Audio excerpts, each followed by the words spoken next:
Your light bulb is a liar.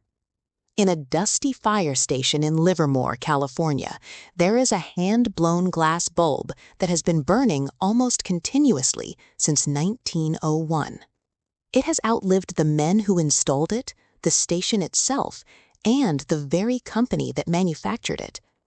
It is a relic of a forgotten era when engineering was a matter of pride, not a matter of quarterly earnings. Now, look at the bulb in your kitchen. It will burn out in 12 months. This isn't because we lost the technology to build a better one. It is because a group of men in a smoke-filled room decided that quality was a threat to their survival. You are living in a world designed to crumble.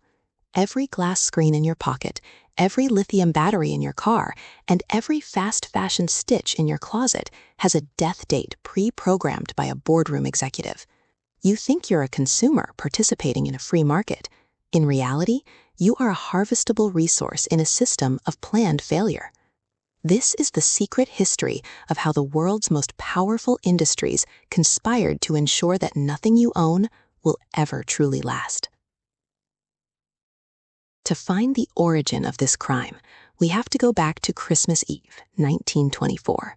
While the rest of the world was celebrating, the heads of the world's leading light bulb manufacturers, including giants like Osram, General Electric, and Philips, met in secret in Geneva.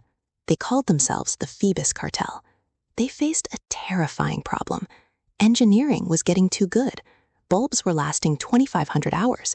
If people only bought a light bulb once every few years, the factories would go silent. So they did the unthinkable. They issued a global decree. No light bulb was allowed to last longer than 1,000 hours.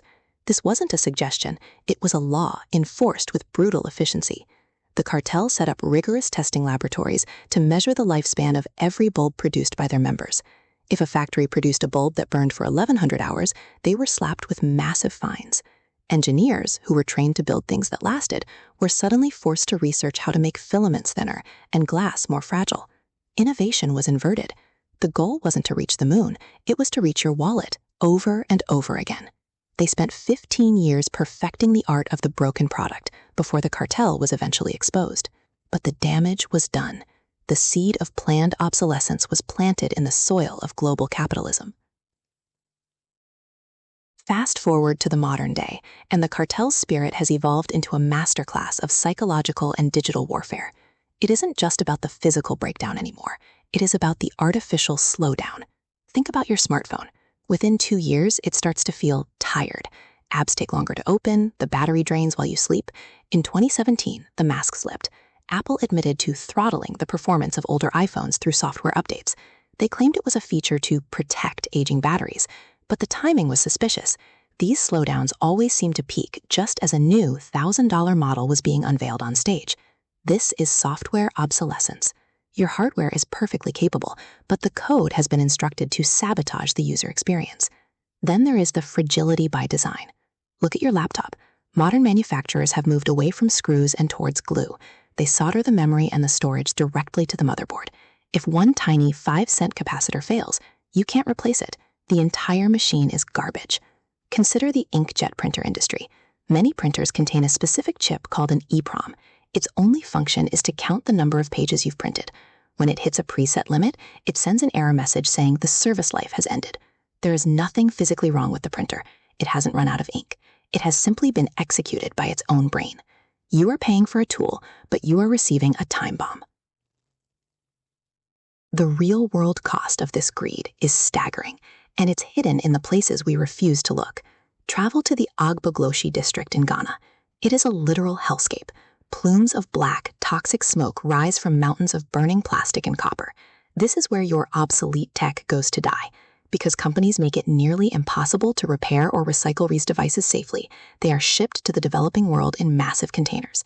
Children as young as 7 spend their days burning circuit boards to extract tiny amounts of gold and silver. They inhale lead, mercury, and cadmium. They are the invisible cleaners of our upgrade culture. Think about a woman in Ohio who tried to fix her own broken John Deere tractor. She found that she couldn't. The company had locked the engine with digital DRM, or digital rights management. To fix a simple mechanical sensor, she had to wait weeks for an authorized technician to fly out and plug in a laptop. The technician's visit cost more than the repair. Farmers are now resorting to hacked Ukrainian software just to bypass the locks on their own equipment. We have reached a point where owning a product is a legal fiction. You are a tenant in your own life. But the corporate expansion isn't stopping at your phone or your tractor. It is moving into your home. We are entering the era of subscription hardware. BMW recently experimented with charging a monthly fee just to use the heated seats already installed in the car. Imagine a world where your light bulb doesn't burn out, but it turns off because your light as a service payment didn't go through. Imagine your smart fridge refusing to open because the manufacturer decided to stop supporting the software for that model. They are no longer content with selling you a product once. They want a perpetual line of credit to your bank account. This is digital feudalism. The objects around you and no longer your tools. They are spies and tax collectors, waiting for their next update to render themselves useless. They are building a world where nothing is permanent.